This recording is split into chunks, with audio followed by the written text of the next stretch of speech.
तो अत्यंत भयभीत हो गए वो काल रूप देखकर भगवान का। और फिर उन्होंने हाथ जोड़कर उनसे बोला कि ये आपका कौन सा रूप देख रहा हूं मैं, ये क्या है। तब भगवान ने बताया था ये मेरा काल रूप है।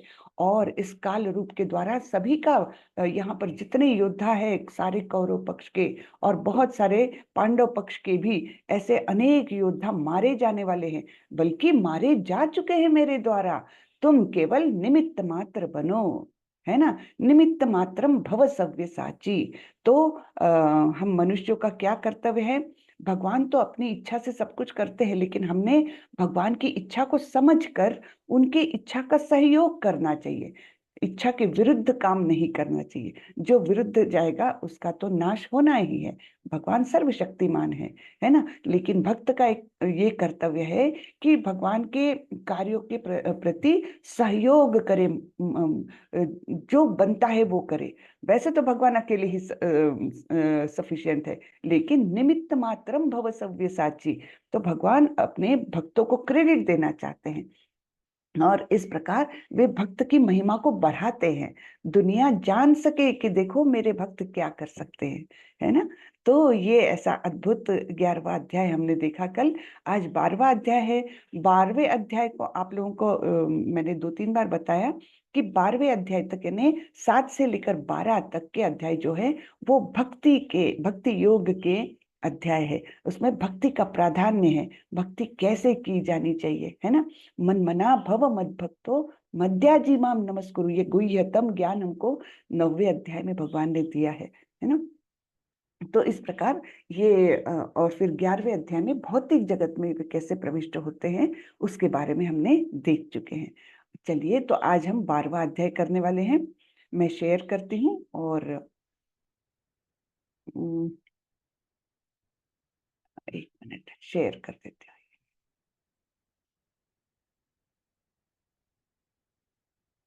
ओके।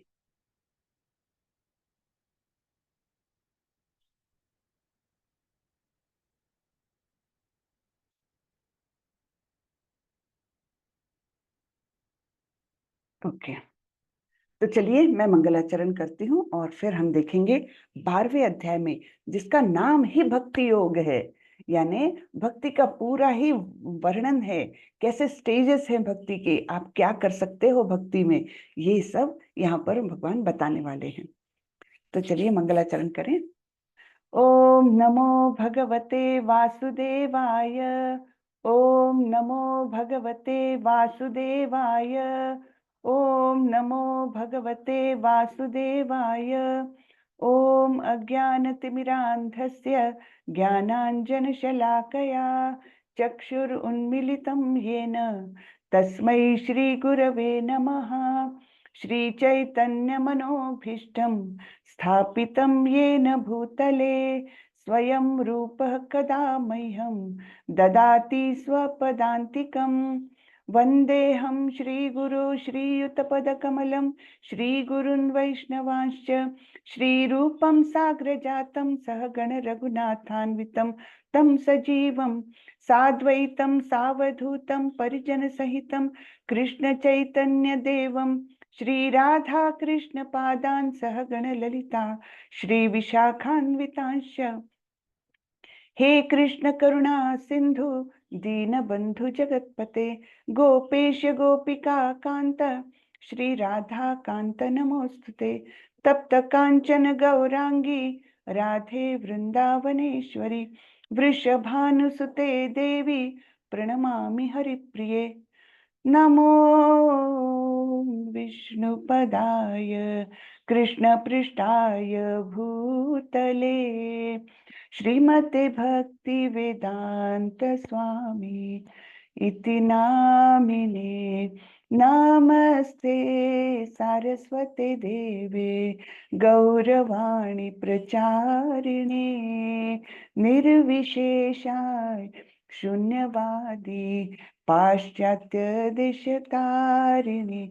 जय श्री कृष्ण चैतन्य प्रभो नित्यानंदा श्री अद्वैत गदाधर श्रीवासादि गौरभक्तवृन्दा हरे कृष्णा कृष्ण कृष्ण हरे हरे हरे राम राम राम हरे हरे हरे कृष्णा कृष्ण कृष्ण हरे हरे हरे राम राम राम हरे हरे।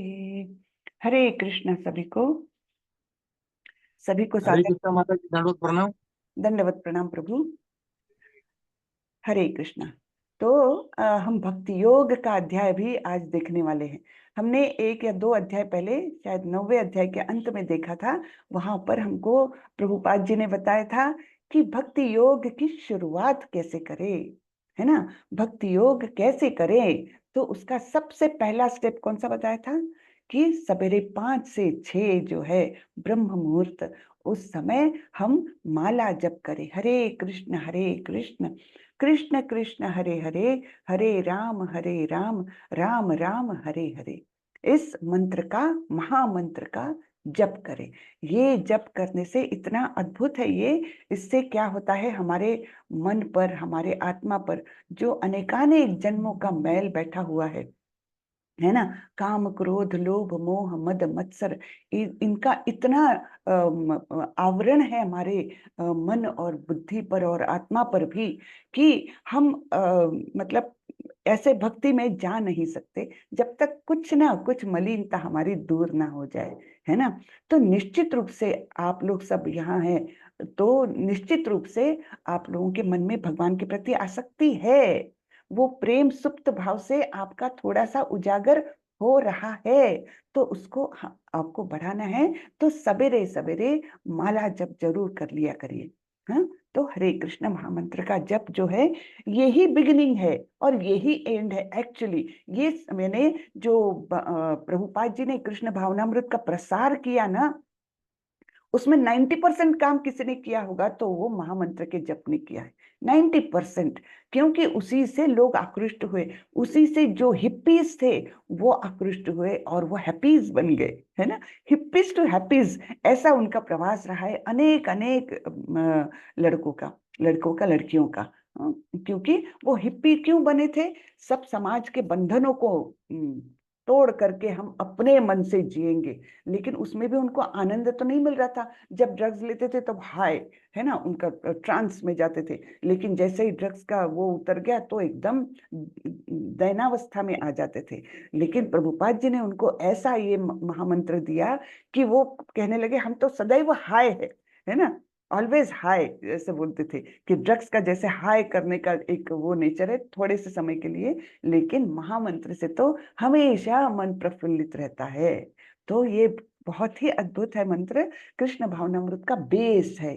तो इसलिए बाकी तो सब चलो श्लोक रट लिए, चलो पूजा पाठ कर लिए बहुत, उससे ये सब भी सपोर्टिव है, लेकिन प्राइमरी कुछ है तो ये महामंत्र का जप। इसलिए सभी लोग कृपा करके महामंत्र का जप जरूर चालू कर दें, ठीक है। तो ये मेरी रिक्वेस्ट है। मैं आज जानना चाह रही हूँ कितने लोग अभी तक नहीं कर रहे हैं। हाँ, बहुत सारे लोगों ने चालू कर दिया है, केवल कौन कौन नहीं कर रहा है, कृपा करके आप हैंड रेज करें, मैं जरा देखना चाहूंगी प्लीज। हरे कृष्णा, कौन कौन नहीं कर रहा है? शायद सभी लोग कर रहे हैं ऐसा लग रहा है। So happy, I am so happy कि सभी लोग हरे कृष्ण महामंत्र का कम से कम एक माला कर रहे हैं। ये तो बहुत ही अच्छी बात है। अगर नहीं कर रहे हैं तो जरूर चालू करें, क्योंकि यही हमारे भक्ति का बेस है, इसके बिना हम आगे नहीं बढ़ सकेंगे। ठीक है, तो चलिए हम चालू करते हैं भक्ति योग अर्थात डिवोशनल सर्विस। इसमें भगवान क्या बोल रहे हैं देखेंगे। तो इस अध्याय की भी शुरुआत हो रही है अर्जुन के प्रश्न से।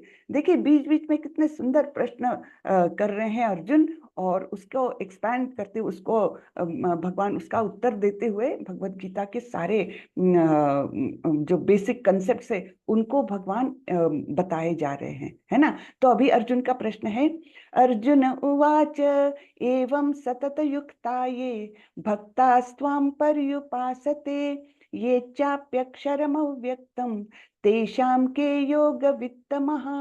अर्जुन ने पूछा, जो आपकी सेवा में सदैव तत्पर रहते हैं या जो अव्यक्त निर्विशेष ब्रह्म की पूजा करते हैं, इन दोनों में से किसे अधिक पूर्ण अर्थात सिद्ध माना जाए। तो दो मार्ग बताए हैं। कौन से? जो तो सेवा का मार्ग, भक्ति मार्ग है ना। भक्ति मार्ग कोई भक्ति सेवा का मार्ग कहा गया है। प्रभुपाद जी ने भक्ति को डिवोशनल सर्विस ऐसा ट्रांसलेट किया है।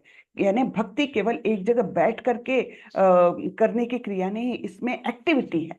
हाँ, एक्टिविटी कैसी? भगवान की सेवा, अलग अलग रूप में सेवा। हाँ, उनको खाना खिलाओ, उनका श्रृंगार करो, उनका स्नान करवाओ, है ना। सारी सेवाएं जैसे हम एक व्यक्ति की करते हैं, वैसे भगवान की सारी सेवाएं, यानी भक्ति सेवा, यानी भक्ति।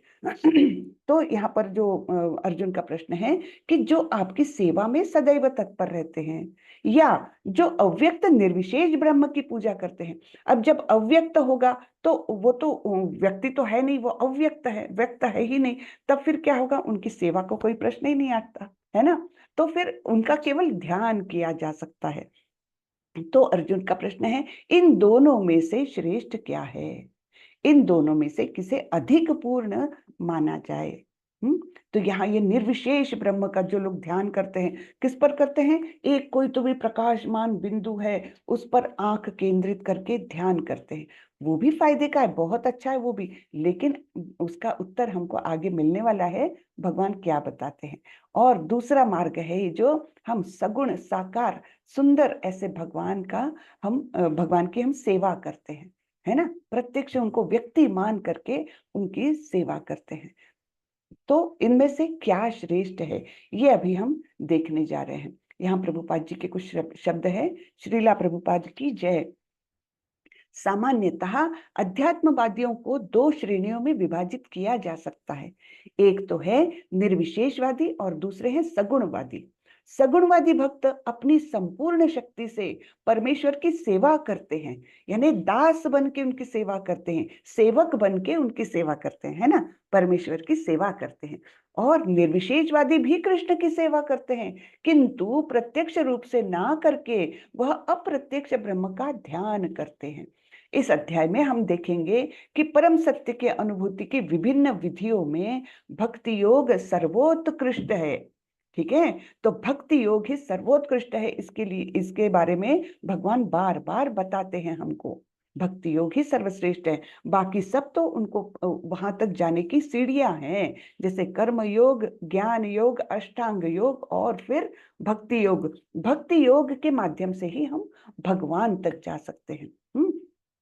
18वें अध्याय में हम देखेंगे, भक्त्या माम अभिजानान्ति यावान यश्चास्मि तत्वतः। भगवान बोलते हैं कि केवल भक्ति के माध्यम से ही मैं जैसा हूं, मेरा वास्तविक स्वरूप क्या है, इसको जाना जा सकता है। ठीक है ना। तो इसलिए भक्ति योग ही सर्वोत्कृष्ट है, ऐसे प्रभुपाद जी बोल रहे हैं। यहाँ पर भगवान ने बार बार बोला हुआ है भगवत गीता में। यदि कोई भगवान का सानिध्य चाहता है तो उसे भक्ति करनी चाहिए। जो लोग भक्ति के द्वारा परमेश्वर की प्रत्यक्ष सेवा करते हैं वे सगुणवादी कहलाते हैं, क्योंकि हम सगुण साकार की पूजा करते हैं, है ना। हम देखते हैं भगवान के हाथ पैर मुंह, है ना, सब कुछ है, पैर सब कुछ है। तो वो क्या, कैसे उनका रूप है? साकार, सगुण, है ना। तो ऐसे हम भक्ति के माध्यम से परमेश्वर की प्रत्यक्ष सेवा करते हैं। जो लोग निर्विशेष ब्रह्म का ध्यान करते हैं वे निर्विशेषवादी कहलाते हैं, यानी वहां पर भगवान को कोई आकार नहीं है। वो बोलते हैं भगवान निराकार है। हाँ, उनका कोई आकार नहीं है। उसका उस रूप का जो ध्यान करते हैं वो निर्विशेषवादी कहलाते हैं। यहाँ पर अर्जुन पूछता है कि इन दोनों में से कौन श्रेष्ठ है? यद्यपि परम सत्य के साक्षात्कार के अनेक साधन हैं, किंतु इस अध्याय में कृष्ण भक्ति योग को सबों में श्रेष्ठ बताते हैं। हाँ, तो इस अध्याय में हम देखने वाले हैं कि कैसे भगवान बार बार बताते हैं कि भक्ति योग ही सर्वश्रेष्ठ है। फिर यहाँ भगवान जवाब दे रहे हैं। श्री भगवान उवाच मय्या वेश्य मनो ये माम नित्य युक्ता उपासते श्रद्धया परयोपेतास ते मे युक्त तमा मतः श्री भगवान ने कहा, जो लोग अपने मन को मेरे साकार रूप में एकाग्र करते हैं और अत्यंत श्रद्धा पूर्वक मेरी पूजा करने में सदैव लगे रहते हैं, वे मेरे द्वारा परम सिद्ध माने जाते हैं। यहाँ पर हम देख रहे हैं एक भक्त देखो कृष्ण का श्रृंगार कर रहे हैं, मुकुट पहना रहे हैं, वस्त्र पहनाएंगे, है ना, फिर उनको फूल अर्पण करेंगे सारा श्रृंगार होने के बाद, है ना, और उनको धूप दीप सब उनको ये करेंगे, उनको भोग चढ़ाएंगे, क्योंकि भगवान सगुण है, उनको भूख भी लगेगी, है ना। तो इस प्रकार ये सारी सेवाएं जो है वो भक्त करते हैं भगवान को सगुण साकार रूप में देख करके। तो जो मंदिर में विग्रह होते हैं ना, उनका ऐसे बड़े पैमाने पर बहुत सुंदर सा श्रृंगार किया जाता है। वो पुजारी लोगों को 2-2 घंटे लगते हैं इतना सुंदर सुंदर श्रृंगार करने के लिए। और हर समय पर हर घड़ी में मतलब मंगल आरती के समय अलग श्रृंगार होगा, दर्शन आरती के समय अलग होगा, दोपहर को अलग होगा। इस प्रकार भगवान की सेवा निरंतर चलती रहती है मंदिरों में, है ना। तो ये क्यों? क्योंकि हम भगवान को व्यक्ति मानते हैं, साकार सगुण ऐसे रूप में हम मानते हैं, तब उनकी ऐसी सेवा की जाती है। ठीक है। अब आगे भगवान बोलते हैं, लेकिन जो लोग अपनी इंद्रियों को वश में करके तथा सबों के प्रति समभाव रखकर परम सत्य की निराकार कल्पना के अंतर्गत उस अव्यक्त की पूरी तरह से पूजा करते हैं, जो इंद्रियों की अनुभूति के परे हैं, सर्वव्यापी है, अकल्पनीय है, अपरिवर्तनीय है, अचल तथा ध्रुव है, वे समस्त लोगों के कल्याण में संलग्न रहकर अंततः मुझे प्राप्त करते हैं। तो भगवत प्राप्ति दोनों मार्गों से की जा सकती है। ठीक है। कैसे? सगुण साकार का की पूजा करके, सेवा करके, और दूसरे निराकार निर्गुण स्वरूप की कल्पना करके, और उसके लिए ये क्या है, रिक्वायरमेंट्स क्या क्या है, उनको सबसे पहले तो अपने इंद्रियों को वश में करना पड़ेगा, नहीं तो ऐसे एक जगह कोई बैठ सकेगा नहीं, है ना। तो इस प्रकार इंद्रियों को वश में करना है और उसकी कल्पना करना है, निराकार की कल्पना करना है, और फिर सभी लोगों के कल्याण में संलग्न रहना है, यानी किसी के बारे में दुर्भावना ना रहे, मन शुद्ध होना चाहिए बेसिकली, है ना। मन का कल्मश सारा दूर होकर के और इंद्रियों को वश में करके जब निराकार निर्गुण का ध्यान करते हैं, ध्यान में बैठ करके, तो वो भी लोग अंततः भगवान को प्राप्त करते हैं। हरे कृष्णा, कृपा करके म्यूट करें। तो ये दोनों मार्गों से भगवत प्राप्ति हो सकती है, लेकिन क्या भगवान क्या बोल रहे हैं? क्लेशोधिकतरस्तेषां, प्लीज म्यूट करें।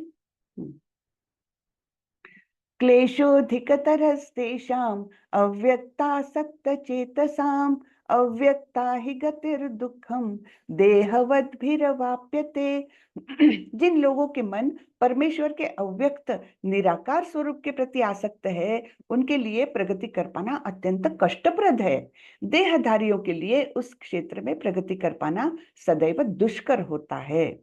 तो हम लोग देहधारी है ना, तो हम देहधारी की कल्पना कर सकते हैं, लेकिन बिना देह के किसी को मानना, बिना देह के किसी की कल्पना करना, ऐसा करना जो है वो अत्यंत कठिन है, दुष्कर है ना। क्योंकि हमारा मन भटकने के बहुत चांसेस रहते। कैसे हम एक पॉइंट पर ध्यान केंद्रित करके पूरे इंद्रियों को वश में कर लिया है, लेकिन उधर ध्यान तो केंद्रित होना चाहिए, क्योंकि वो कुछ है ही नहीं। ऐसे पॉइंट पर बहुत लोग करते हैं, लेकिन भगवान स्वयं बोल रहे हैं ये अत्यंत कठिन है इसमें प्रगति कर पाना, पग पग पर यहाँ से पतन होने के चांसेस होते हैं। लेकिन भक्ति में ऐसा नहीं है। हम कोई पहले कंट्रोल करने को नहीं देखते, हम पहले आसक्ति बढ़ाते हैं कृष्ण के प्रति, बाकी सब क्रियाएं अपने आप होने लगती है ना। जब हम भगवान के प्रति आसक्ति बढ़ाते हैं तो भौतिक दुनिया के प्रति विरक्ति अपने आप होती है। तो इसलिए हमको सगुण साकार जो रूप है उसकी भक्ति ज्यादा श्रेष्ठ है, इस प्रकार भगवान बता रहे हैं।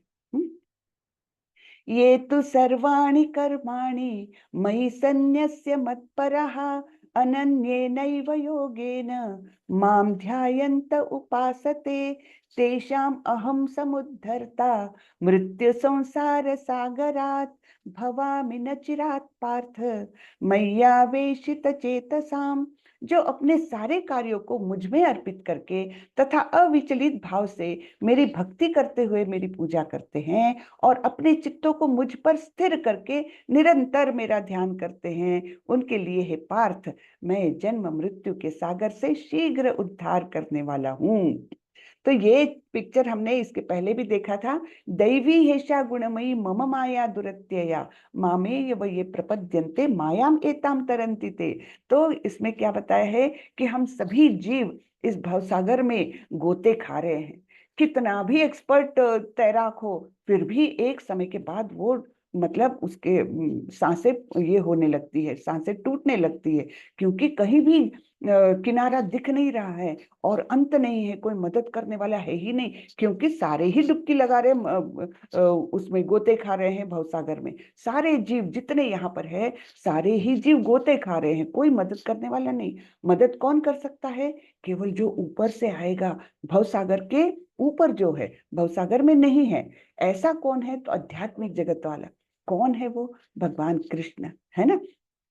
तो केवल भगवान कृष्ण की शरण पाके, हम केवल हाथ पैर मारने से नहीं होगा, हमने हाथ बढ़ाना है शरणागत होकर भगवान की ओर। तब भगवान हमें जन्म मृत्यु के इस भवसागर से निश्चित रूप से उबार लेंगे, है ना। तो यहाँ पर क्या बताया है कि सारे कार्यों को मुझ में अर्पित करके, सभी जो कुछ तुम करो मुझे अर्पित करके। इसके बारे में भी एक श्लोक आया था हमारे अध्यायों में पहले, है ना। यत् करोषि यदश्नासि यज्जुहोषि ददासि यत् तपस्यसि कौन्तेय तत्कुरुष्व मद अर्पणम, है ना। तो सारे कार्यों को मुझ में अर्पित करके तथा अविचलित भाव से मेरी भक्ति करते हुए मेरी पूजा करते हैं और अपने चित्त को मुझ पर स्थिर करके, है ना। करते रहो, आप कुछ भी करते रहो, लेकिन मन में एक भाव ऐसा रहना चाहिए, मैं कृष्ण का दास हूँ, मैं जो कुछ कर रहा हूँ भगवान को अर्पित करते हुए कर रहा हूँ, है ना। ऐसे इस प्रकार से चित्त में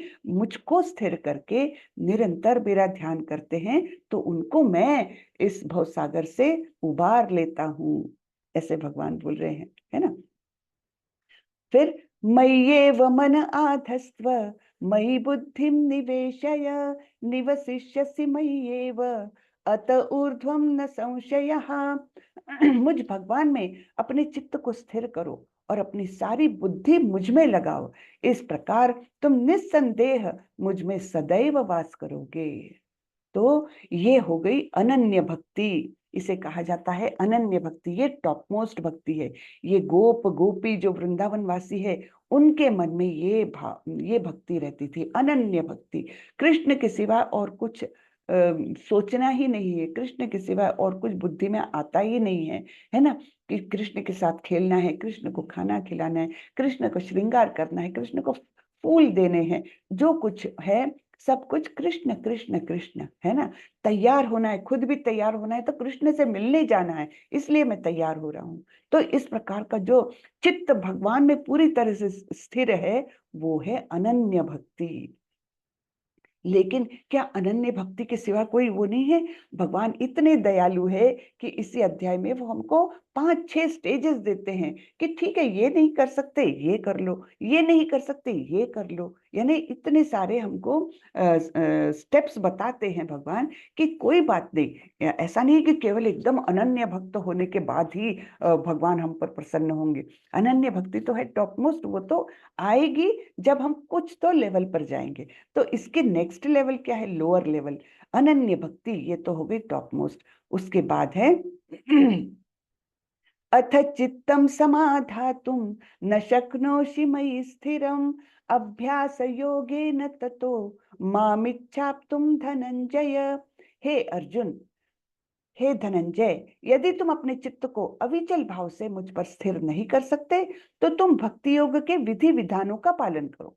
ठीक है, यानी अनन्य भक्ति में तो क्या करना है? अविचल भाव से चित्त को हमको भगवान में स्थिर करना है। लेकिन अगर वो नहीं कर सकते, तो भगवान क्या बोल रहे हैं? कोई बात नहीं, तो तुम भक्ति योग के विधि विधानों का पालन करो, इस प्रकार तुम मुझे प्राप्त करने की चाह उत्पन्न करो। इच्छा उत्पन्न हो जाएगी अगर हम विधि विधानों का पालन करेंगे। जैसे सवेरे उठना, नाम जप करना, फिर पूजा करना, भगवान की मंगल आरती करना, फूल चढ़ाना, श्रृंगार करना, है ना। ये सारे विधि विधान जितने बताए हैं, हर समय कुछ भी खाने के पहले भगवान को भोग चढ़ाना, है ना, ये सारे विधि विधान हैं, उनका पालन करो।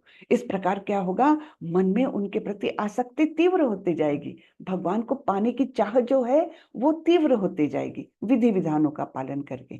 ठीक है, तो इसको कहते हैं साधना भक्ति। साधना भक्ति में क्या करते हैं, हम विधि विधानों का पालन करते हैं, जो शास्त्रों में दिए हैं उनका पालन करते हैं। ठीक है, भगवान बोलते हैं ये भी नहीं कर सकते, कोई बात नहीं, आगे की स्टेप बता रहे हैं भगवान।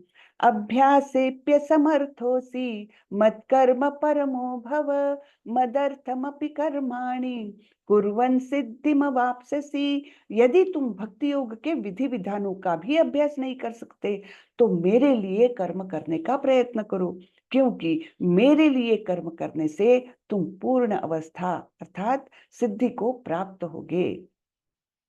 तो जैसे ये एक कारीगर है और मंदिर का निर्माण हो रहा है, तो वो और कुछ नहीं कर सकता, विधि विधानों का पालन नहीं कर सकता, स्थिर चित्त नहीं हो सकता, तो वो क्या कर रहा है, अपने कर्मों को समर्पित कर रहा है भगवान के लिए, है ना, निष्काम कर्म। इसके लिए कुछ प्राप्ति की अपेक्षा नहीं है उसके मन में, वो मंदिर निर्माण में अपना सहयोग दे रहा है। ठीक है, तो ये कर लो, इससे भी तुम सिद्धि को प्राप्त कर लोगे, है ना। मंदिर निर्माण या भगवान के लिए कर्म करने से भी सिद्धि प्राप्त हो जाएगी, तो इसे कहा जाता है निष्काम कर्म योग। तो सबसे टॉप मोस्ट लेवल देखिए हमने, अनन्य भक्ति, फिर साधना भक्ति, फिर निष्काम कर्म योग।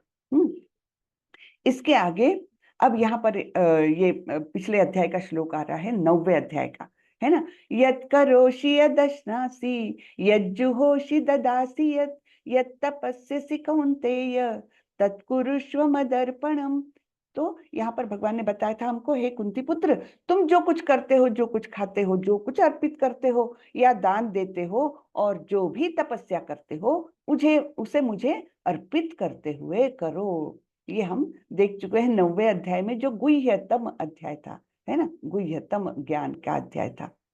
तो भगवान बोलते हैं निष्काम कर्म नहीं कर सकते तो ये कर लो, क्या, अथैतदप्य शक्तोसि कर्तुम मद्योगमाश्रितः सर्व कर्म फल त्यागम ततः कुरु यतात्मवान।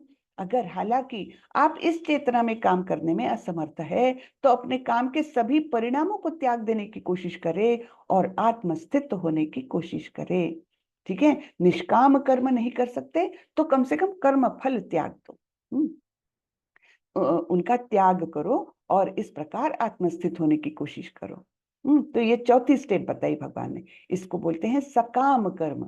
निष्काम कर्म नहीं कर सकते, कोई बात नहीं, सकाम कर्म करो, लेकिन उसके फलों को त्याग देने की, पूर्णतः नहीं, कुछ त्याग देने की कोशिश करो। ठीक है, श्रेयो हि ज्ञानम अभ्यासात ज्ञानात् ध्यानम विशिष्यते ध्यानात् कर्म फल त्यागात् शांतिरनंतरम। यदि आप इस अभ्यास में नहीं जा सकते हैं तो अपने आप को ज्ञान में संलग्न करें। ज्ञान से बेहतर हालांकि ध्यान है, और ध्यान से बेहतर काम के फल का त्याग है। इस तरह के त्याग से मन की शांति मिल सकती है। तो ये काम के फल का त्याग तो हमने देखा क्या था, सकाम कर्म, है ना, सकाम कर्म योग। सकाम कर्म योग में हम क्या करते हैं कि कर्म के फल तो प्राप्त करते हैं, लेकिन उसमें कम से कम कुछ तो त्याग देते हैं भगवान के लिए, कुछ तो, है ना। तो उसे सकाम कर्म योग बोलेंगे। उसके ऊपर है निष्काम कर्म, है ना, निष्काम कर्म योग। उसके ऊपर है साधना भक्ति, और उसके ऊपर है अनन्य भक्ति। तो इस प्रकार हमने इतनी स्टेजेस देखी। अब भगवान क्या बोल रहे हैं, का ये सकाम कर्म योग नहीं कर सकते तो कम से कम ध्यान करो। हाँ, ध्यान करो, ध्यान भी नहीं कर सकते तो ज्ञान अर्जित करने की कोशिश करो। और इस प्रकार क्या होगा कि धीरे धीरे धीरे आपका मन शांत होने लगेगा। तो यहाँ पर बताया है, ये है सकाम कर्म योग। यहाँ पर ये यानी इसने अपने कर्म फलों को कुछ अंश में त्याग दिया। चलो भगवान ने इतने से दाने लाई, ये कथा आप लोगों को शायद मालूम होगी नहीं होगी, मैं थोड़ी सी बता देती हूँ। कृष्ण जब बहुत नन्हे से थे तो एक फल वाली उनके पास आई। अब उस समय बार्टरिंग चलता था कि एक वस्तु दो और दूसरी वस्तु लो। तो ये फल वाली जो है अच्छे फल लाती थी, और भगवान ने देखा था कि मेरे माता पिता उसको टोकरी भर के मतलब कुछ अनाज देते हैं और उसके बदले में वो फल देती है। तो कृष्ण ने सोचा चलो आज मैं भी लूंगा फल। तो वो गए और अपनी मुट्ठी में अनाज पकड़ के लाए। अब नन्हे से तो कृष्ण, उनकी नन्ही सी मुट्ठी और वो भी ऐसे कोमल हाथों से पकड़ी हुई, तो उसमें से बहुत से दाने तो गिरते हुए आए और वो उसके पास पहुंचे और बोले मुझे भी फल चाहिए।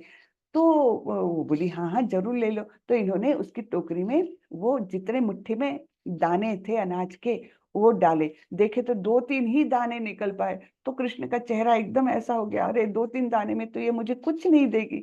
लेकिन उस फल वाली ने उनको उनकी मुट्ठी में जितने समाये, उनके हाथों में जितने समाये उतने सारे फल दे दिए और बोले कोई बात नहीं, इतने ही इतना अनाज दिया तुमने मुझे, कोई बात नहीं। इस प्रकार कृष्ण जैसे ही मुड़े और उसने देखा तो उसकी टोकनी तो सोने चांदी जेवरातों से लबालब भरी हुई थी। हाँ, तो ये एक कथा आती है हमारे भागवतम में। तो इस प्रकार इसने क्या किया था, अपने कर्म फलों को त्याग दिया था। जितना मिला उतना बस है, लेकिन कर्म फलों को उसने त्याग दिया, उनके प्रति कुछ अपनी श्रद्धा जताई, उनको दिया कुछ। तो ये एक सकाम कर्म योग है। उससे बेहतर है ध्यान करना, और उससे भी बेहतर है, सॉरी, उससे नेक्स्ट है, मतलब लोअर जा रहे हैं हम, ये सकाम कर्म योग। वो नहीं कर सकते ध्यान करो, ध्यान नहीं कर सकते ज्ञान लो, ज्ञान अर्जित करो। ठीक है, ऐसे भगवान ने कितने सारे स्टेप्स हमको दी है कि ये नहीं कर सकते, ये करो ये करो ये करो। ओके, तो ऐसा मेरा ऐसा भक्त जो सामान्य कार्यकलापों पर आश्रित नहीं है, जो शुद्ध है, दक्ष है, चिंता रहित है, समस्त कष्टों से रहित है और किसी फल के लिए प्रयत्नशील नहीं रहता, मुझे अतिशय प्रिय है। हम्म। तो यहाँ पर हम देख रहे हैं सुदामा जी का, सबको कथा ये पता ही है।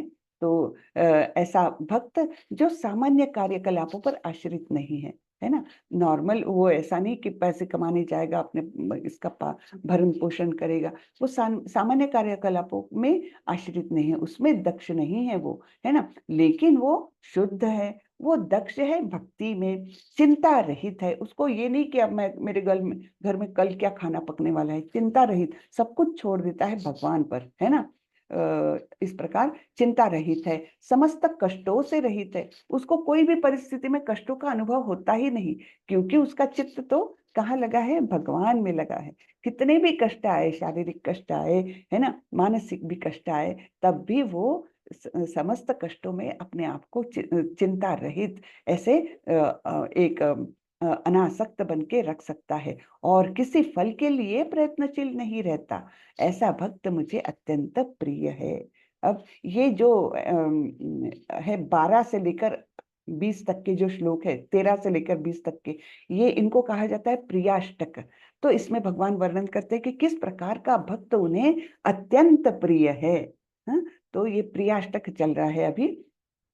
आगे भगवान बोल रहे हैं, जो किसी से द्वेष नहीं करता, लेकिन सभी जीवों का दयालु मित्र है, जो अपने को स्वामी नहीं मानता और मिथ्या अहंकार से मुक्त है, जो सुख दुख में समभाव रहता है, सहिष्णु है, सदैव आत्मतुष्ट है, आत्म संयमी है, तथा जो निश्चय के साथ मुझ में मन तथा बुद्धि को स्थिर करके भक्ति में लगा रहता है, ऐसा भक्त मुझे अत्यंत प्रिय है। हम्म। तो ये फिर से सुदामा जी का उदाहरण आ रहा है कि वे किसी से द्वेष नहीं करते थे, है ना, सभी जीवों के मित्र थे, और वो अपने आप को स्वामी नहीं मानते थे। जो कुछ मिला भगवान ने दिया हुआ है, और उससे ही उनका घर जो कुछ चलता था। अत्यंत दरिद्रता थी, लेकिन फिर भी वो कष्टों से रहित थे, फिर भी वे शांत रहते थे, है ना। और मिथ्या अहंकार से मुक्त, जो सुख दुख में समभाव रहता है, सहिष्णु है। सहिष्णु यानी क्या, कि दूसरों के प्रति एक टॉलरेंस रहना, है ना। तो एक श्लोक आता है शिक्षाष्टकम, जो चैतन्य महाप्रभु ने जिसकी रचना की है, उसमें भक्त का वर्णन ऐसा किया है, तृणादपि सुनीचेन तरोरपि सहिष्णुना।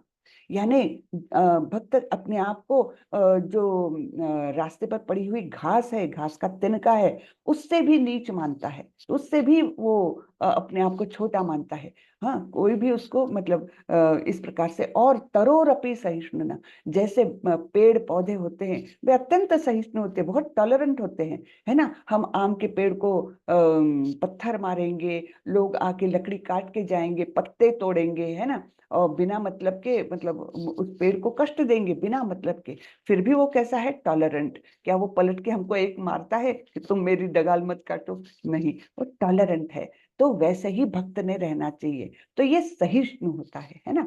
तो सदैव आत्मतुष्ट रहता है, वो हमेशा अपने आप में अपने अंदर संतुष्टि एक अनुभव करता है, उसको कोई चीज की लालसा नहीं है ना। जब हमको लालसा होती है, आसक्ति होती है, तब हमारा मन कैसे असंतुष्ट रहता है। अरे मुझे ये नौकरी मिलनी चाहिए, अरे मुझे ये पैसा मिलना चाहिए, या और भी कुछ अनेक आसक्तियां हमारे जीवन से जुड़ी हुई है। लेकिन भक्त कैसा रहता है, आत्मतुष्ट, अपने आप में संतुष्ट रहता है वो। हाँ, और आत्म संयमी है, तथा जो निश्चय के साथ मुझ में मन तथा बुद्धि को स्थिर करके भक्ति में लगा रहता है।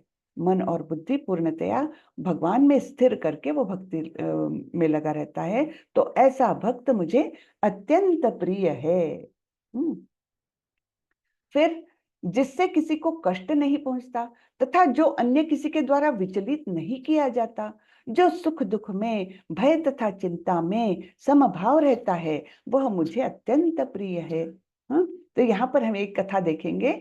यहाँ पर शिव जी बैठे हैं पार्वती जी के साथ, और सामने बहुत सारे ऋषि गण बैठे हैं, बड़े बड़े लोग, नारद मुनि हैं, व्यास मुनि हैं, और अन्य अनेक मुनि है, ऋषिवर है ना। और ये भागवतम की कथाएं बता रहे हैं शंकर जी, शिव जी। और पार्वती जी बैठी है, लेकिन पार्वती जी को उन्होंने अपनी गोद में बिठाया है। हाँ? तो हम सोचेंगे, अरे क्लास ले रहे हैं और अपनी पत्नी को गोद में बिठा के, ये तो कितना अशिष्ट व्यवहार हुआ, है ना। हमारे सामान्य भौतिक मन में ऐसा विचार आएगा, लेकिन भगवान शिव जी तो सबके परे हैं, है ना, इन सब भावनाओं के परे हैं। तो उनको कुछ उसमें गलत नहीं लगा, ना ही ये सारे ऋषिवर जो जितने भी बैठे थे उनको भी उसमें कुछ गलत नहीं लगा। तो इस प्रकार शांति से भागवत का पाठ चल रहा था। लेकिन उसी समय क्या हुआ, एक चित्रकेतु नाम के महाराज थे। हाँ, तो उनकी भी एक छोटी सी कथा आती है कि चित्रकेतु महाराज बहुत बड़े साम्राज्य के मालिक थे, लेकिन अनेक रानियों से विवाह करने के बाद भी उनको कोई पुत्र नहीं हो रहा था, तो वे बड़े ही दुखी रहते थे। हाँ, इतना सब साम्राज्य होते हुए, सब कुछ होते हुए बहुत दुखी रहते थे। तो एक बार नारद मुनि और अंगिरा मुनि वहां पर गए, तो उन्होंने पूछा कि तुम क्यों इतने दुखी हो राजा। तो बोले, देखिए मेरे पास सब कुछ है, लेकिन एक पुत्र की कमी है, एक पुत्र मुझे मिल जाए तो मैं बहुत आनंदित रहूंगा। और उन्होंने बहुत बहुत रिक्वेस्ट की नारद मुनि को, अंगिरा मुनि को, कि कुछ भी करिए, मुझे एक पुत्र की प्राप्ति चाहिए, पुत्र चाहिए मुझे। तो अंगिरा मुनि ने उनको बोला कि ठीक है, लेकिन ऐसा बोला कि केवल उसी से तुम खुश नहीं होने वाले, सुखी नहीं होने वाले। तो ये बोले कि आप कोई कोई बात नहीं, आप मुझे एक पुत्र रत्न दे दीजिए बस। तो अंगिरा मुनि ने बोला, उसका नाम आप रखिएगा हर्ष शोक। क्या? हर्ष और शोक दोनों कॉन्ट्रडिक्टरी है ना, लेकिन उस पुत्र का नाम होगा हर्ष शोक। राजा ने मान लिया, और राजा के फिर एक पुत्र हुआ। फिर क्या हुआ कि उनकी अनेक रानियां थी, तो जिस रानी को पुत्र हुआ वो तो बहुत खुशी के मारे एकदम चहक रही थी, लेकिन बाकी रानियां उससे ईर्ष्या करने लग गई। क्योंकि राजा फिर पूरे टाइम वो बच्चे के साथ और उसकी माँ के साथ ही रहने लगा, बाकी रानियों को थोड़ा सा उनके प्रति वो उदासीन जैसे हो गए। तो बाकी की सारी रानियां उस बच्चे से और उस रानी से जिसके पुत्र हुआ था उससे ईर्ष्या करने लग गई। ठीक है, और उन्होंने क्या किया कि वो नन्हे से बालक को उन्होंने विष दे करके उसको मारा। और जैसे ही उसकी मृत्यु की खबर आई, तो पूरा यानी राजा चित्रकेतु और वो पत्नी बहुत ही विलाप करने लग गए, बहुत ही विलाप करने लग गए, है ना। तब फिर से अचानक से अंगिरा ऋषि आए और उन्होंने बोला, देखो हमने बोला था कि केवल पुत्र प्राप्ति से तुम सुखी नहीं होने वाले, है ना। तो पहले तो उसने आपको हर्ष दिया, लेकिन अब आपको शोकग्रस्त करके चला गया वो, है ना। तो इस प्रकार ये आनंद और मतलब खुशी और दुख, ये तो आना जाना है। ये तो कोई चीज की प्राप्ति से हम सुखी हो जाएंगे, ये बात गलत है ना। तो इस प्रकार वो उनको समझाया, लेकिन फिर भी ये इतने शोकमग्न थे कि इतना विलाप कर रहे थे चित्रकेतु महाराज, कि बोले नहीं, मुझे मेरा पुत्र वापस चाहिए, आप कुछ भी करिए, इसको जीवित करिए। बहुत बहुत उन्होंने बहुत ही उनकी विनती की। तब फिर उन्होंने बोला, ठीक है, चलो आप इतना पीछे लगे हैं तो हम इसको जीवित कर देते हैं। अब उन्होंने उस पुत्र को जीवित कर दिया। वो जैसे ही जीवित हुआ तो वो यहाँ वहां देखने लग गया, और मतलब पहचान नहीं पा रहा था, वो किसी को भी पहचान नहीं रहा था। तो उनको पूछा, अरे तुम हमको नहीं पहचान रहे, हम तुम्हारे माता पिता। बोले, माता पिता? कौन से जन्म के माता पिता? मैं तो अनेक जन्मों से गुजरा हूँ और मुझे सब याद आ रहा है, तो आप कौन से मेरे जन्म के माता पिता हो, मुझे याद नहीं आ रहा है। तब फिर चित्रकेतु की समझ में आया कि ये सब तो जो देह से जुड़े हुए जो जितने भी रिलेशन है, कितने क्षण भंगुर है ना। बस इस जीवन में रहेंगे, अगला जन्म मेरा आने ही वाला है ना। जैसे ही मैं इस शरीर का त्याग करूंगा, इस जन्म के सारे रिश्ते नाते सब खत्म हो जाएंगे। तब उनको वो आत्मज्ञान की प्राप्ति हुई। हाँ, और तब वो उस मोह से छुटकारा पा सके। उसके बाद वे भक्ति में आए और इतने भक्ति में आगे बढ़े कि उनको मतलब कौन सा भगवान के धाम तक जाने के लिए उनको परमिशन मिल गई। हाँ, तो भगवान के धाम तक जाने लग गए, वो वैकुंठ लोक तक जाने लग गए। तो एक बार ऐसे ही वैकुंठ लोक से वे वापस आ रहे थे, और तब उन्होंने ये दृश्य देखा कि भागवतम की कथाएं हो रही है, शिव जी बोल रहे हैं, लेकिन कैसे बैठे हैं, पार्वती जी को अपनी गोद में लेकर। तो ये वहां से उन्होंने स्माइल दिया।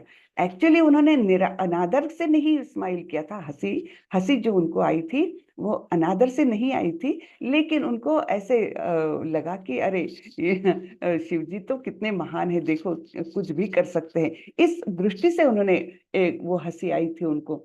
शिव जी ने भी उनको देखा हंसते हुए, लेकिन उनके मन पर कोई असर नहीं हुआ। ऋषि मुनियों ने भी देखा उनको हंसते हुए, फिर भी वो भी समझ गए कि ये कोई ऐसे उलाहना करने की, उपहास करने की हंसी नहीं है ना।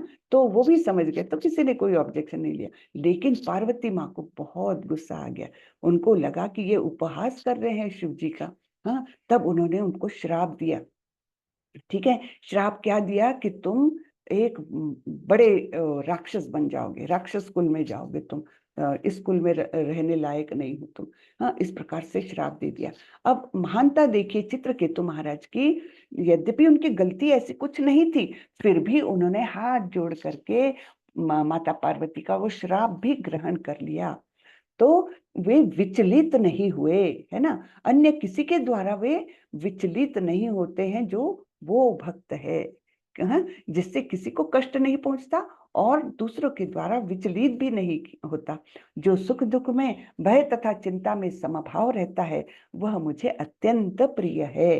हाँ, तो ये चित्रकेतु महाराज का उदाहरण हम यहाँ देख सकते हैं, विचलित नहीं हुए माता पार्वती का श्राप लेकर भी।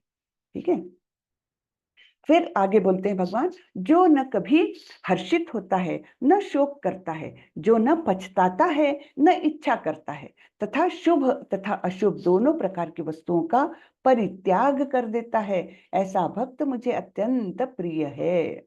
यहाँ पर हम किसे देख रहे हैं? प्रहलाद महाराज, जिनके पिता उनको कितना प्रताड़ित करते थे, हाँ, कि हाथी के पैर के तले कुछ कुचल देने के लिए वो प्रयत्नशील हो रहे हैं, सबको जितने कष्ट दिए उनको, फिर भी वे ना कभी हर्षित होते हैं, ना शोक करते हैं न पछताते हैं कि अरे मैंने मेरे पिता की बात मान के उनकी पूजा करनी थी, क्यों मैं विष्णु की पूजा कर रहा हूँ, है ना। ना इच्छा करता है तथा शुभ और अशुभ दोनों प्रकार की वस्तुओं का परित्याग कर देता है।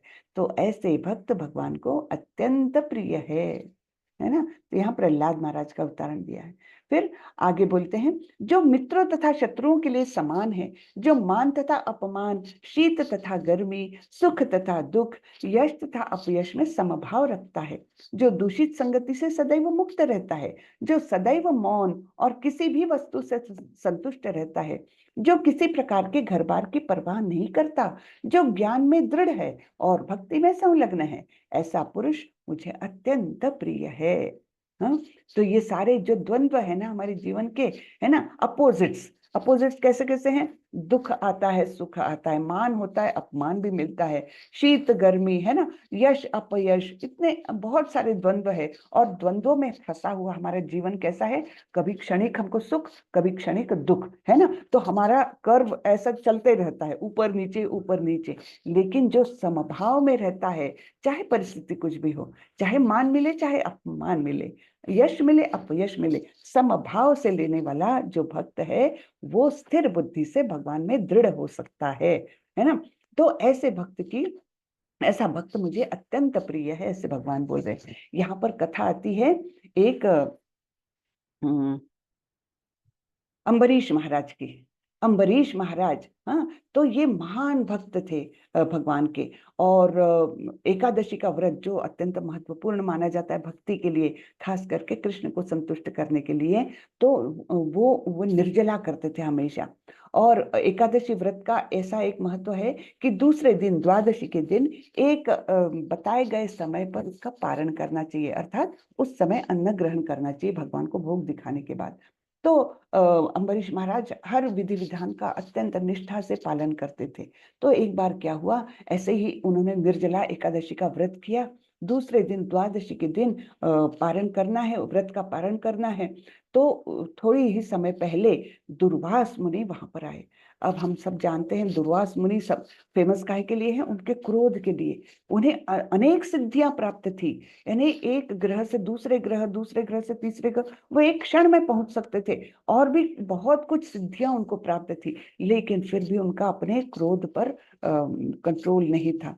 तो ऐसे दुर्वास मुनि अपने 10,000 शिष्यों के साथ राजा के पास पहुंचे।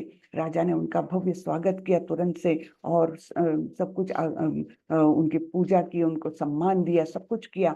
और फिर उनको विनती की कि ऋषिवर, आप यहीं पर भोजन करें, आपके शिष्यों के साथ यहीं भोजन करें, मैं भोजन की तैयारी करवाता हूँ। तो दुर्वास मुनि मान गए।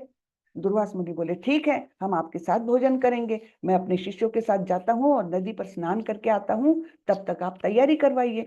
तो ठीक है, वैसा होने लग गया, तैयारी होने लग गई, सब कुछ हो गया। अब वो जो पारण का समय होता है ना, उसकी जो मर्यादा है वो खत्म होने लग गई, और दुर्वास मुनि का कहीं आता पता नहीं। तो अम्बरीश महाराज को बड़ी चिंता हो गई।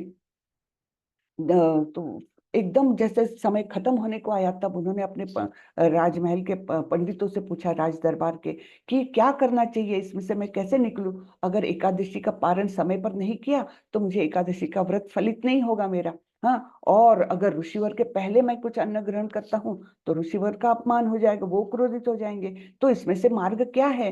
तो उन्होंने बताया कि आपने निर्जला व्रत किया है, तो महाराज आप एक बूंद जल भर ले लीजिए, उससे आपका व्रत का पारण भी हो जाएगा, और अन्न ग्रहण नहीं किया इसलिए दुर्वास मुनि भी क्रोधित नहीं होंगे, है ना। क्योंकि अतिथि जब आया है तो उसके पहले तो अन्न ग्रहण नहीं कर सकते ना। तो इस प्रकार एक मार्ग निकला। तो अम्बरीश महाराज को ये बात ठीक लगी, तो उन्होंने एक बूंद पानी का अपने जीभ पर रख के ग्रहण किया पारण समय के अंदर। उतने में आए दुर्वास मुनि, उन्होंने देखा ये कुछ ग्रहण कर रहा है तो अत्यंत क्रोधित हो गए। इतने क्रोधित हो गए कि उन्होंने अपना एक बाल निकाला और उसको धड़ाम से फर्श में डालकर उससे एक महाभयंकर राक्षस को निर्माण किया। और उस राक्षस को आज्ञा दी कि अम्बरीश महाराज को भस्म कर दो, खत्म कर दो। ठीक है, अम्बरीश महाराज इतने महान भक्त थे कि वे केवल हाथ जोड़कर भगवान का स्मरण कर रहे हैं, जरा भी विचलित नहीं हुए कि अरे ये क्या कर रहे हो आप, मेरी बात तो सुन लो। ऐसा वैसा कुछ भी नहीं, हाथ जोड़कर वे वहां खड़े रहे भगवान का स्मरण करते हुए, और ये राक्षस उनको खाने के लिए दौड़ा। लेकिन भगवान तो भक्त वत्सल है ना। जैसे ही भगवान विष्णु को ये पता चला कि अरे ये हो रहा है, तो उन्होंने अपना सुदर्शन चक्र भेजा और सुदर्शन चक्र से इस दानव को खत्म कर दिया। फिर वो सुदर्शन चक्र पड़ा दुर्वास मुनि के पीछे। अब दुर्वास मुनि घबराए और ये यहाँ से वहां भागने लग गए। यहाँ से चंद्रलोक, सूर्यलोक, इंद्रलोक, ब्रह्मलोक, सब लोकों में भागते गए, मुझे बचाओ मुझे बचाओ, मेरे पीछे सुदर्शन चक्र लगा हुआ है। तो वो बोले कि नहीं नहीं, ये तो भगवान विष्णु का है, आप विष्णु लोक ही जाइए, वैकुंठ जाइए, वो ही बचा सकेंगे। तो ये पहुंचे वैकुंठ, भगवान के चरण पकड़े और बोले मुझे बचा लो आपके सुदर्शन से। तो भगवान बोले जब ये मेरे भक्त की रक्षा करने के लिए निकला है तो केवल भक्त की आज्ञा से ही ये रुकेगा, मैं भी नहीं इसको रोक सकता। इसलिए आप जाइए और अम्बरीश महाराज की ही प्रार्थना करिए। तो दुर्वास मुनि तुरंत वापस आए अम्बरीश महाराज के महल में और उनके पैरों पर लेट गए कि महाराज मुझे बचा लीजिए, ये सुदर्शन चक्र मेरे पीछे पड़ा है। तब अम्बरीश महाराज ने उस सुदर्शन को रोका और दुर्वास मुनि की जान बचाई। तो हम यहाँ पर क्या देखते हैं, उनके मन में कटुता नहीं आई अम्बरीश महाराज के। हाँ देखा, मेरे पीछे पड़े थे ना, मेरा तो कोई गुनाह भी नहीं था और तुमने राक्षस मुझे भेजा, अब देखो हम भुगतो अब। ऐसे वैसे कुछ भी मन में विचार नहीं आया हमारे सामान्य लोगों के समान, है ना। और उन्होंने शांति से सुदर्शन चक्र को रोक कर इनकी रक्षा की। तो उससे हम क्या देखते हैं कि उनको मान मिला, अपमान मिला, सुख दुख जो कुछ है सब में समभाव अम्बरीश महाराज का, है ना। तो भगवान बोलते हैं कि ऐसा पुरुष मुझे अत्यंत प्रिय है। हाँ, तो ऐसे भक्तों के बारे में भगवान ने बोला है। तो आखिरी श्लोक आता है ये तो धर्मामृतमिदं यथोक्तम पर्युपासते श्रद्धाना मत परमा भक्तास्ते तीव में प्रियः। जो इस भक्ति के अमर पथ का अनुसरण करते हैं और जो मुझे ही अपने चरम लक्ष्य बनाकर श्रद्धा सहित पूर्ण रूपेण संलग्न रहते हैं, वे भक्त मुझे अत्यधिक प्रिय है। हाँ, तो ऐसे भक्त जो भगवान सामने है लेकिन वो अपने उनको वो दिखाई ही नहीं दे रहा है, लेकिन वो अपने अंतर मन में आत्म संतुष्ट होकर सुख दुख से परे जाकर भगवान के ही चिंतन में लगे हैं, ऐसे भक्त मुझे अत्यंत प्रिय है। तो प्रभुपाद जी के कुछ शब्द देखेंगे। इस अध्याय में परम सत्य की जो निराकार धारणा वर्णित है, उसकी संस्तुति उस समय तक के लिए ही की गई है जब तक मनुष्य आत्म साक्षात्कार के लिए अपने आप को समर्पित नहीं कर देता। यानी इसकी ये निराकार धारणा का उपयोग तब तक ही है जब तक वो भक्ति में आगे नहीं बढ़ता, है ना। भक्ति में आगे बढ़ेगा तब उसको, एक मिनट,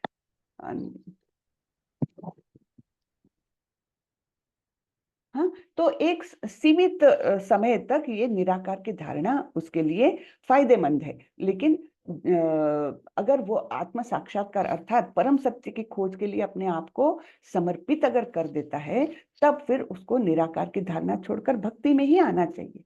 दूसरे शब्दों में, जब तक उसे शुद्ध भक्त की संगति करने का अवसर प्राप्त नहीं होता, तभी तक निराकार की धारणा लाभप्रद हो सकती है। परम सत्य की निराकार धारणा में मनुष्य कर्म फल के बिना कर्म करता है और आत्मा तथा पदार्थ का ज्ञान प्राप्त करने के लिए ध्यान करता है। ठीक है। निराकार धारणा में वो ज्ञान प्राप्ति को ये करता कि आत्मा क्या है, पदार्थ क्या है, मेरा भौतिक शरीर कौन सी चीजों से बना है ना, और इन दोनों का संबंध क्या है, मैं भौतिक जगत में क्यों अटका हूं, इस प्रकार का ज्ञान प्राप्त करने के लिए वो ध्यान करता है। यह तभी तक आवश्यक है जब तक शुद्ध भक्त की संगति प्राप्त न हो। सौभाग्यवश यदि कोई शुद्ध भक्ति में सीधे कृष्ण भावनामृत में संलग्न हो तो उसे आत्म साक्षात्कार के इतने सोपान पार नहीं करने पड़ते, यानी इतना ज्यादा प्रयत्न नहीं करना पड़ता। अगर वो पहले ही शुद्ध भक्त की संगति में को प्राप्त करे और भक्ति में जाए, सीधे सीधे भक्ति की राह पकड़े, तब फिर ये इतने स्टेप्स उसको पार नहीं करने पड़ते।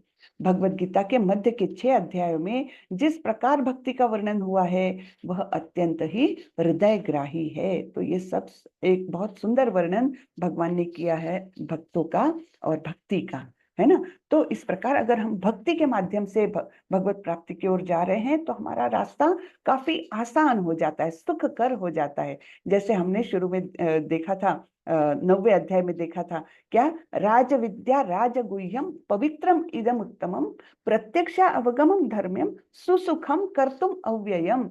सुख पूर्वक इसे संपन्न किया जा सकता है भक्ति को, है ना। बाकी सारे मार्ग जरा बहुत कष्टप्रद है, लेकिन भक्ति एक ऐसा माध्यम है जो बहुत ही सुख पूर्वक हम अपना सकते हैं। लेकिन उसके लिए शुद्ध भक्त की संगति प्राप्त होना चाहिए, और शुद्ध भक्त की संगति प्राप्त होने के लिए भी हमारा कुछ पुण्य संचय चाहिए, है ना, पिछले जन्मों का, है ना। तो एक श्लोक आता है, ब्रह्मांडे भ्रमिते कोनो भाग्यवान जीव गुरु कृष्ण प्रसादे पाए भक्ति लता बीज।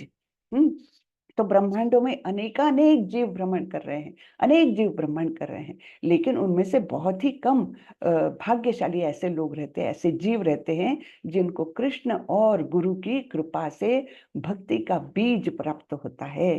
तो ये भक्ति प्राप्त होना भी एक बहुत ही सौभाग्य की लक्षण, सौभाग्य की बात है, ठीक है।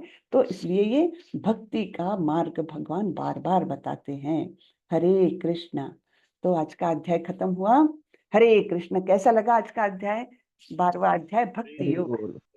हरि बहुत बोल, अच्छा होता है। हरि बोल, हरि बोल, हरि बोल। हरे हरे कृष्ण जी। बताएं, किसी को कुछ प्रश्न हो तो हैंड रेस करे कृपा करके। हरे कृष्ण। मतलब 13 श्लोक से 20 श्लोक को क्या बोला आपने, क्या क्या? प्रियाष्टक, प्रिय अष्टक। क्रियाष्टक। हाँ, हरे प्रियाष्टक। हरे कृष्ण। किसी का कुछ प्रश्न हो तो हैंड रेस करें। माता जी, अमरीश महाराज केवल जल पिए थे तो हाँ ऋषि जी श्राप दे दिए, वैसे कहा था कि पारण के बाद कुछ अन्न लेना चाहिए ना माता जी। जी, लेकिन अब वो तो दुविधा में पड़ गए थे ना। अन्न लेते तो हम्म, उनका अपमान हो जाता, और हम्म, अगर व्रत का पारण नहीं करते तो निष्फल हो जाता उनका एकादशी का व्रत। तो इनमें से सुवर्ण मध्य उन्होंने, पंडितों ने ऐसा बताया कि चलो भाई जल ही ग्रहण कर लो, है ना, अन्न जी नहीं माता जी। ग्रहण करो, अतिथि का माता जी, आप अपमान। लोग माध्यम से पता चला कि ऐसे हम लोग चाहे जब भी पानी पी लेते थे, लेकिन एकादशी के महत्व तब जाने ना कि जबकि इसका समय से पालन करना चाहिए। हाँ हाँ, ये समय से पारण करना चाहिए, तो है माता ना? जी, ये भी तो हो सकता है जैसे कहीं कुछ भी नहीं, वैसा नहीं रहे तो मतलब जल भी पी सकता है तो पारण टूट सकता है। नहीं नहीं, अगर निर्जला किया है तो वो पारण हो सकता है। अगर आपने अच्छा, फल लिए हैं, पानी लिया है, तो उसका पारण करने के लिए आपको अन्न ही लेना पड़ेगा ना। अच्छा, हाँ, निर्जला में जैसे हाँ जेठ वाले एकादशी में और सब हाँ एकादशी में आदमी कर ले सकता है। हाँ, बाकी में तो हम्म, आप जल ले सकते हैं, तो उसका पारण करने के लिए आपको अन्न लेना पड़ेगा। लेकिन हाँ, निर्जला किया है तो जल उसमें से लेना हो सकता चाहिए। है। अम्बरीश महाराज ने किया था, हम तो इतने हम्म, महान भक्त है नहीं, तो बिल्कुल जी भी माता जी। नहीं है। अम्बरीश नहीं, कभी महाराज। कभी होता है तो माता जी कोई चीज समझ नहीं आता आदमी क्या मुंह में डाले, तो हाँ। इसलिए होता है कि चलो दवा खा के पानी पी लो, या फिर कुछ ऐसा चीज। कुछ नहीं तो बोलते हैं कि एक दाना चावल का, कच्चा ही चावल का एक ले अच्छा। लो पारण करने के लिए, वो भी चलता है। मंदिर में तो हम्म, मैंने ऐसे ही होते हुए देखा है कि वो लोग ऐसे थोड़े से कटोरी में चावल के दाने लेते, एक एक दाना वो भक्तों को दे देते हैं। क्योंकि उस समय देखो, मंदिर की तो व्यवस्था बहुत बड़ी रहती है ना, इतने सब लोगों के लिए पूरा भोग बनाना, उसको भी तो टाइम चाहिए, और पारण का समय अगर बहुत लिमिटेड रहा या बहुत सवेरे का रहा तो फिर क्या करेंगे। तो ऐसे चावल का एक एक दाना वो लोग ले लेते हैं, ऐसा हाँ करते माता जी, मुझे ना हमेशा 6-7 बजे रहता ही है, इसलिए हैं। हाँ, सुबह के तो टाइम होता है, अभी कुछ बनाया नहीं रहता होता है ना। नहीं है ना, तो ऐसे समय में एक हम्म, दाना अन्न का, कोई भी चावल का एक दाना हाँ। डाल में, वो भी पारण के लिए सफिशिएंट है ना। मतलब ये लेकिन माता जी जगन्नाथ इस्कॉन धाम में में, प्रसाद मिलता है चावल का, हाँ जी। वो चावल जगन्नाथ धाम से चावल का प्रसाद मंगवा लीजिए, वही चावल उसमें हाँ मिलता है, हाँ, वो भी जगन्नाथ आपको। धाम का चावल तो वो तो हमें बहुत। कैसे आएगा प्रभु जी। हाँ अरे आ जाता है, कोई ना कोई जाता रहता है जानने वाला, उससे मंगवा लो या खुद दर्शन कराओ। इधर इस्कॉन उस्कॉन नहीं है प्रभु जी। अरे जब हम जाएंगे तो ले आएंगे फिर पूरी तरह। थैंक यू प्रभु जी। जी, मेरे लिए हरि भी लाना बोल प्रभु जी फिर। प्रभु जी। हरि बोल, जी। सबका कल्याण कर दीजिएगा। हरे कृष्णा। माता जी, लेसन बहुत अच्छा, अध्याय बहुत अच्छा था।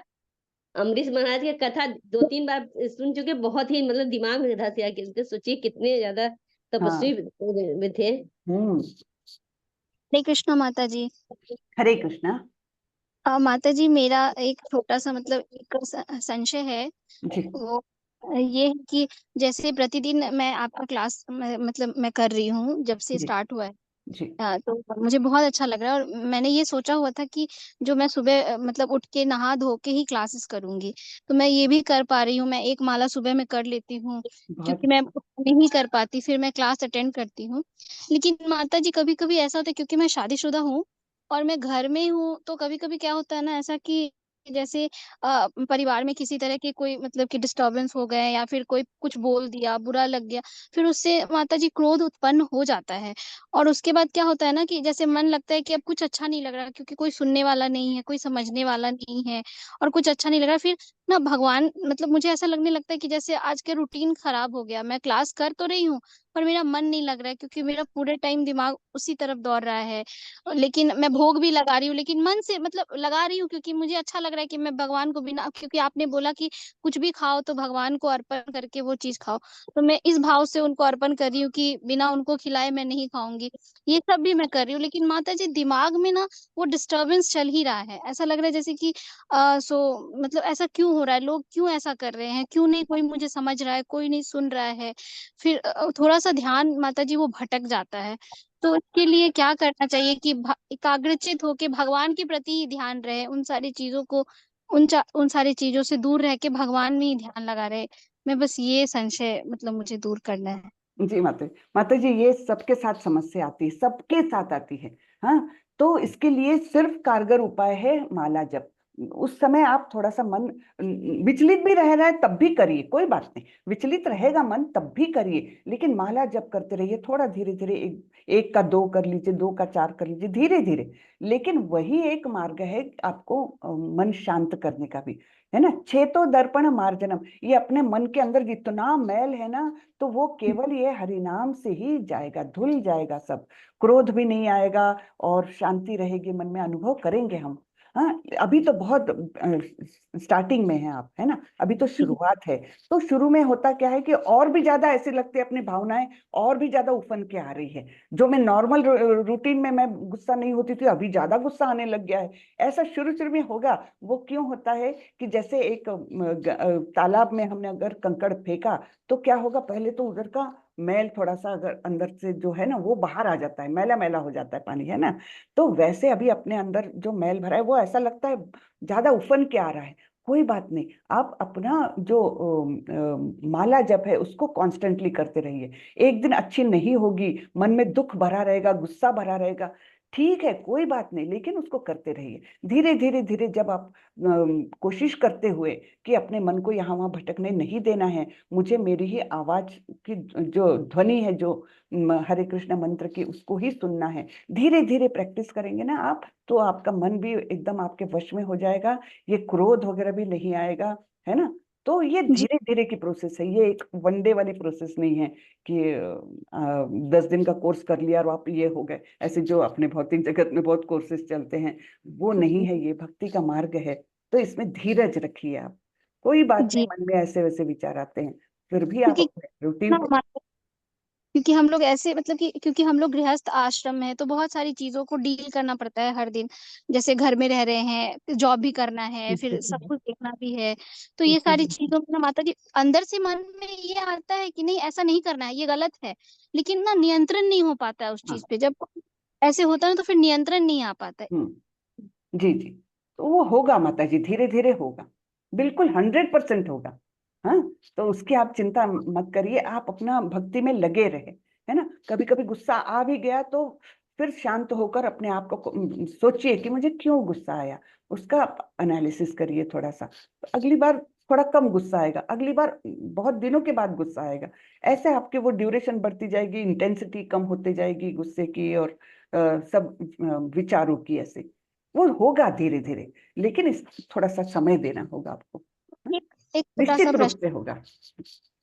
कि माता जी संगति भी तो मतलब जैसे संगत का भी तो, जैसे मेरे जो हस्बैंड है वो बहुत पूजा पाठ करते हैं, मतलब वो भक्ति मार्ग से बहुत अधिक जुड़े हुए हैं। अरे वाह, तो बहुत अच्छी बात है, ये तो हाँ, बहुत ही वो अच्छी बात है, मतलब भाग्यवान है आप। वो जी। तो उनसे उन्होंने ही बोला कि तुम ये क्लासेस करो, तो धीरे धीरे तुम्हारे में ये सब, जैसे तुम्हें पता है मुझे भी पता है कि गलत हो रहा है, लेकिन हम उस चीज़ को नहीं सुधारने के बजाय हम अपने में सुधार करेंगे।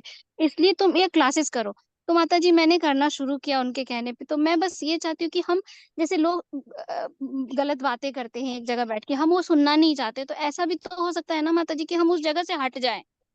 उस जगह पे हम मतलब वहाँ गलत चीज़ ना सुने, या फिर ऐसा भी कभी मजबूरी होता है कि हमको उन्हीं के बीच रहना है, गलत के बीच ही रहना है, लेकिन उसमें अपने आप को स्थिर करना है। ये भी चीज़ें हैं माताजी, थोड़ा ये बिल्कुल। हाँ। पर्सनल है, लेकिन मुझे मतलब काफ़ी कन्फ्यूज़न है इन सारी चीज़ों में, इसलिए मैं पूछ। तो हमने ये सोचना चाहिए कि देखिए, जैसे हमारे मन पर कुछ आवरण है ना, बहुत सारे जन्मों के विचारों का आवरण है, वैसे उनके भी मन पर है ना। तो हमने मतलब एक वो दृष्टि से देखना चाहिए कि ये व्यक्ति, जैसे एक श्लोक आया था, अहंकार विमूढ़ात्मा कर्ता अहम इति मन्यते, लेकिन पहला लाइन क्या है, प्रकृते क्रियमाणानि गुणै कर्माणि सर्वशः। जो कुछ हो रहा है वो प्रकृति के गुण करवा रहे हैं। हाँ, तो उस व्यक्ति में भी जो तमोगुण रजोगुण जो कुछ होगा, उसका मिश्रण बन के वो मेरे पर कुछ बोल रहा है, तो उस व्यक्ति को हम दोष ना दे, उसके गुण है वो, तो उसको अनदेखा करें, क्योंकि वो भी उसके अंडर एक प्रकार से बंदी है, उन गुणों का वो भी बंदी है, हम भी अपने गुणों के बंदी है ना। जी तो जी है ना, तो हम भी बद्ध है, वो भी बद्ध है। तो फिर उसने कुछ हमको अपनी बद्ध अवस्था के कारण कुछ बोल दिया, वो उसका उसको वो कंट्रोल नहीं कर पा रहा है उन गुणों को। तो उस थोड़े से निर्विकार होते जाएंगे हम, जब ये सच जानने लगते हैं ना, तो थोड़े से हम ऐसे विचारों के प्रति, ऐसे अटैक्स के प्रति, किसी ने कुछ बोल दिया वगैरह, उसके प्रति हम थोड़े थोड़े निर्विकार बनते जाते हैं, क्योंकि हम देखते कि वो भी तो बेचारा बद्ध है, बद्ध जीव है, मैं भी बद्ध जीव हूँ। तो फिर दोनों जी बद्ध जीव मिलके अब यहाँ पर जैसे कैदी दो है, दोनों कैदी आपस में एक सेल में बंधे हुए हैं, और दोनों आपस में ही लड़ जाए तो उनको कितना कठिन जाएगा। बंधे हैं दोनों भी और आपस में लड़ रहे, तो यानी जो कुछ उसमें थोड़ा सा कुछ अच्छे क्षण मिल सकते वो भी नहीं मिल सकेंगे, है ना। कैदी तो है ही, सभी लोग हम कैदी है, लेकिन फिर अब थोड़ा सा वही इसी को कहेंगे एडजस्टमेंट थोड़ी सी, है ना। लेकिन मन में अगर ये विचार हम रखे, जो भगवत गीता में बताया है कि सारे कार्य जो है, ऐसे कार्य तो वो गुणों के द्वारा किए जाते हैं। आदमी तो क्या है, खुद को सोचता है मैंने ये किया, लेकिन वो करता नहीं है ना। प्रकृते क्रियमाणानि गुणै कर्माणि सर्वशः अहंकार विमूढ़ आत्मा। अहंकार से ग्रस्त ये विमूढ़ आत्मा क्या सोचता है, मैंने किया, मैंने कैसे उसका अपमान कर दिया, मैंने कैसे उसको सबक सिखाया, ये सब होता है। तो हम जब ये सच्चाई जानने लगते, धीरे धीरे हमारे मन का परिवर्तन होता है माता जी। और हम दूसरे को नहीं चेंज कर सकते, हम अपने आप को चेंज कर सकते हैं, इतना पक्का। एक बात माताजी मैं कहने का कोशिश कर रही हूँ कि मैं सबको नहीं बदल सकती, खुद में बदलाव हो, इसके लिए भक्ति हाँ, मार्ग, उचित मार्ग। बिल्कुल सही माता जी, बिल्कुल सही। और आप तो भाग्यवान है कि आपके पति पहले से भक्ति में है, बहुत भाग्य की बात है। तो उस भाग्य को आप संजो संजो के रखो, और उसको मतलब आप अपने आप में भी बदल लाओ, है ना। तो सब ठीक हो जाएगा माता जी, कुछ नहीं।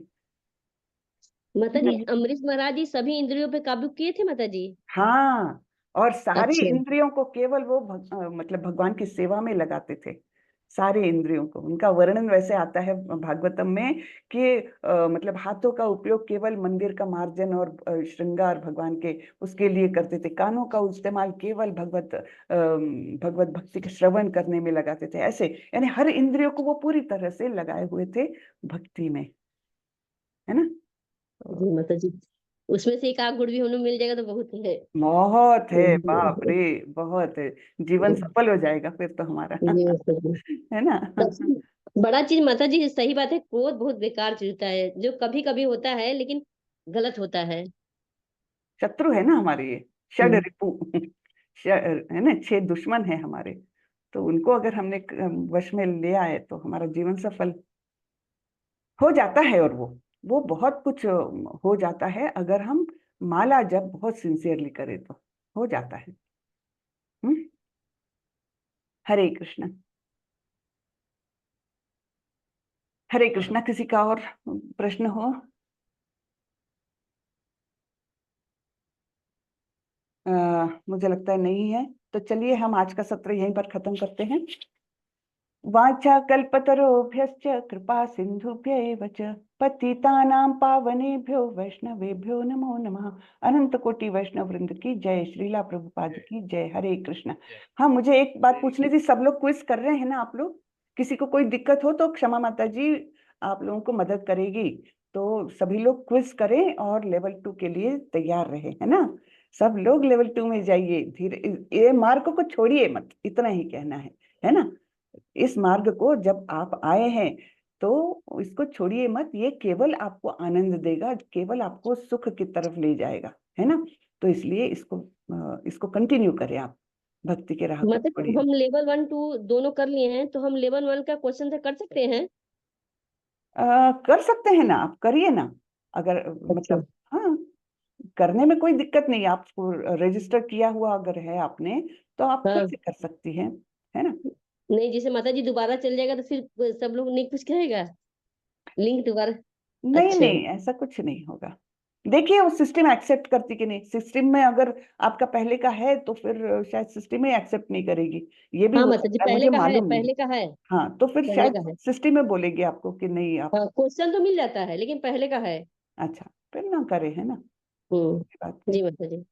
हरे हरे कृष्णा कृष्ण। माता जी, हरि बोल। हरे कृष्ण। चलिए, तो हम आज का सत्र खत्म करते हैं। हरे कृष्णा। हरे कृष्णा माता जी। हरे कृष्णा, दंडवत प्रणाम।